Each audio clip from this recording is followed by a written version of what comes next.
Famille, bonjour à tous, bonjour à toutes. J'espère que vous demeurez bien, j'espère que la semaine se déroule bien, j'espère que le salaire passe bien, le patron vous traite bien. Quant à moi, santé de fer. Vous savez pourquoi je ris? On dit qu'on n'aura pas tout entendu avant de mourir. C'est vrai. L'ex-première dame du Nigeria, Mama Patience Jonathan, elle est désormais évangéliste. You the lie. Wow. You the lie. Moi j'ai dit, C'est soit écoutez, non. j'ai dit c'est pas vrai. Moi je suis une journaliste, il me faut des preuves. J'ai vu la photo. Regardez vous-même la photo. La photo de Patience Jonathan. Sur cette photo, on a dit que c'est l'une des invitées à une conférence de prière à Port Harcourt au Nigeria. Et le titre qu'on lui a donné, c'est Évangéliste, Dame Patience Jonathan. Moi j'ai dit, hé Africain, pour toi est loin. Oh. Ça c'est pas la même Patience Jonathan là, qui était associée à de nombreux scandales financiers là. C'est pas la même c'était pas la même Patience Jonathan là qui a insulté les politiciens et même elle a insulté le président Tonton Boari. Elle avait dit qu'il était débile à cause de son âge. Elle avait dit que le monsieur là, il n'y a rien dans la tête. C'est pas la même Jonathan, non. On se rappelle de son discours dramatique, non? Vous vous rappelez de son discours dramatique après l'enlèvement des Chibok Girls? There is God, oh. There is God, oh. The blood we are sharing, there is God, oh. There is God, oh. There is God, oh. There is God, oh. There is God, oh. There is God.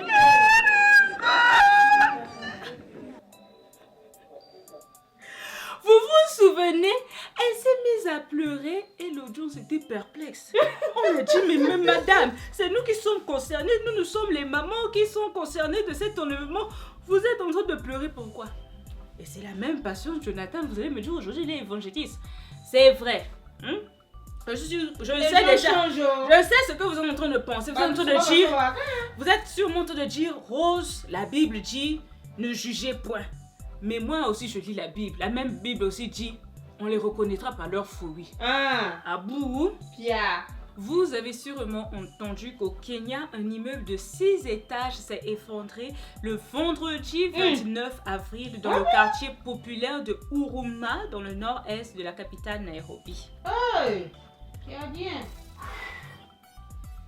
Allons-y tout doucement. Quelle est la cause? C'est qu'en ce moment-ci, nous sommes dans la saison de pluie au Kenya et l'immeuble a été frappé par les averses les plus violentes depuis le début de cette saison des pluies. 150 foyers ont été touchés. Oh là là. Et les gens disent que c'est la qualité des matériaux ou peut-être la vitesse de construction qui est parfois mise en cause. Je ne veux même pas parler. Je ne vais même pas parler. L'immeuble se trouvait à proximité d'un cours d'eau, donc vous pouvez vous-même vous imaginer les terrains qui se sont frottés, qui se sont glissés, et voilà, ça a causé tout cela. Mais le grand miracle, pour ne pas dire le plus grand miracle, c'est qu'un bébé de 7 mois a été retrouvé vivant. There is God. There is God. There is God. Le 3 mai, donc c'est-à-dire 4 jours après l'effondrement, un bébé a été retiré des décombres. Dieu merci. L'enfant a été vite emmené à l'hôpital et les médecins ont dit le bébé est vraiment en parfaite santé et elle a été remise à son père. Vous savez, l'enfant a été retrouvé dans une bassine, enveloppé dans une couverture. Comment ça? Dieu est grand. Bien évidemment, la pauvre petite était déshydratée, mais sinon, à part ça, elle n'était même pas blessée. Rien. La mauvaise nouvelle, c'est seulement que on a retrouvé sa maman morte à quelques mètres. Oh là là. Mais sinon, à part ça, l'enfant est en bonne santé, le papa est en bonne santé, vraiment. Glorifions Dieu. I'm really happy, and here I am. I'm the father of the child that was recovered yesterday. I'm happy because it's just like a miracle. For the past 5 days, I've been thinking, I've been wondering here and there, maybe to have at least a clue about my family where they are. But finally today, I'm here confirming that I found my child.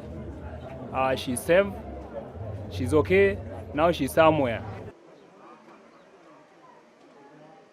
So far, we have rescued 136 people alive, including that child, and we have lost 23 lives. So far, the missing number of people is 95.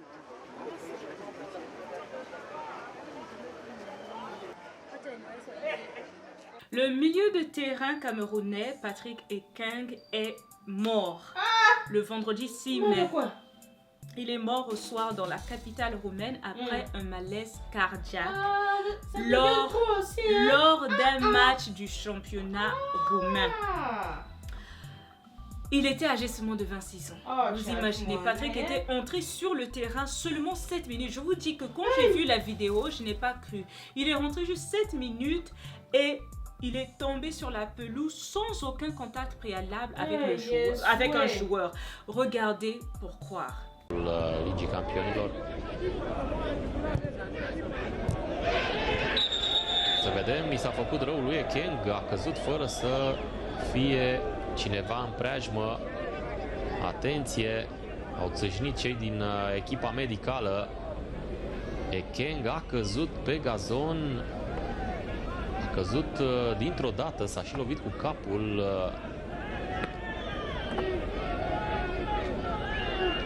Să sperăm că nu e nimic grav. Se cere intervenția ambulanței, însă erau cam departe cei din ambulanță.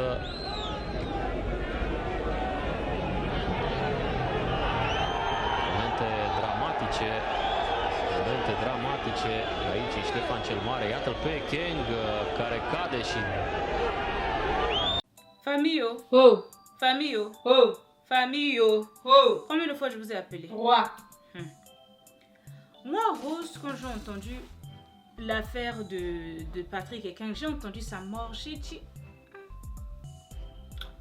Ça me dit quelque chose parce que je sais que ce n'est pas la première fois que j'entends parler d'un cas d'un joueur de football qui est atteint de malaise cardiaque et qui meurt en plein match comme ça. C'est pas la première fois. Donc je suis partie faire mes recherches. Pour vous autres qui dites, oh, Rose, tu parles beaucoup, tu n'as même pas de preuves. Moi, je suis partie faire mes recherches. Et vous savez ce que j'ai trouvé? Le dernier cas de mort d'un joueur de football professionnel suite d'un malaise cardiaque remonte au 30 avril 2015 avec la disparition du Belge Grégory Mertens. Vous le voyez là, non? En plein match, il est mort. Il est tombé comme ça à cause d'un malaise cardiaque. Tokoyende. Le décès de Patrick Ekeng fait écho à celui de son compatriote camerounais Marc-Vivien Foé, survenu en 2003 après une crise cardiaque en plein match.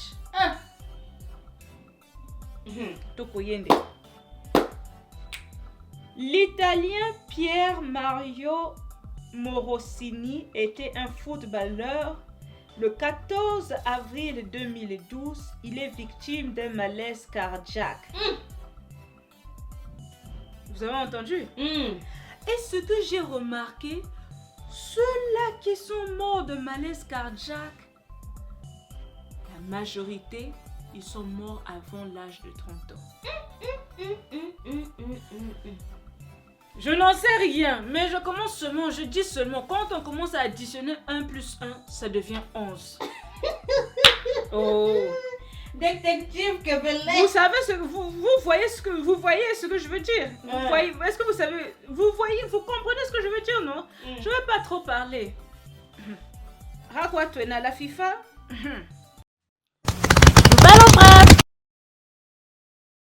Hey, du pétrole exporté illégalement a été rendu aux Libyens.